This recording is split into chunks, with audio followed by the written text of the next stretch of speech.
বগৰীবাৰীত 2 container গাড়ীসহ 26টা চোৰাং গৰু জব্দ। 2জনক আটক।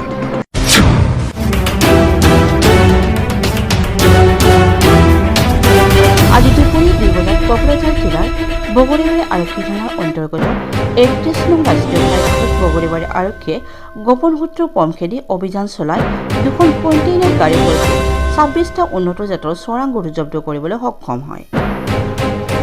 উল্লেখযোগ্য যে HR 38T 9774 আৰু UP 12 AT 7286 নম্বৰৰ গাড়ী দুখন বিহাৰৰ পৰা গুৱাহাটী অভিমুখে গৈ থকা অৱস্থাত বগৰীবাৰী আৰক্ষীয়ে গোপন সূত্ৰৰ পম খেদি অভিযান চলাই 2খন কণ্টেইনাৰসহ 26টা চোৰাং গৰু জব্দ কৰিবলৈ সক্ষম হয়। লগতে ড্ৰাইভাৰ 2জনকো আটক কৰিবলৈ সক্ষম হয়। আটক হোৱা 2জনক আৰক্ষীয়ে সোধপোছ অব্যাহত ৰাখিছে। বগৰীবাৰীৰ পৰা মতিউৰ ৰহমানৰ ৰিপৰ্ট, টপ নিউজ অসম।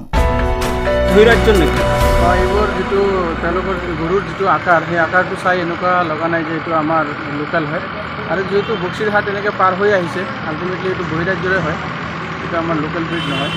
ক'ত লৈ যাওয়াৰ মানে এইটো সেইখিনি ইনভেষ্টিগেশ্যন আমাৰ চলি আছে বৰ্তমানলৈকে, আমি সোধপোছ চলাই আছোঁ। টোটাল কেইটা গৰু ছাৰ? টোটাল 26টা গৰু।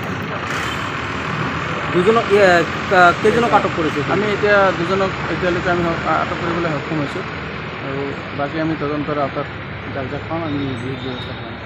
আচ্ছা, আপোনাৰ যিহেতু ধুবুৰী আৰু বেংগলৰ সীমান্ত চকী, তালাচী চকী আছে, গোলকগঞ্জ আছে, আগমনী আছে, বালাজান আছে, গৌৰীপুৰ আৰক্ষী থানা কিদৰে অতিক্ৰম কৰি আহিলে?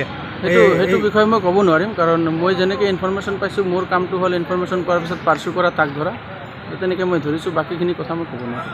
আপোনাৰ কোনো ধাৰণা হয় নেকি ধুবুৰী কোনো উচ্চ পৰ্যায়ৰ? ক'ব নোৱাৰিম। ঠিক আছে।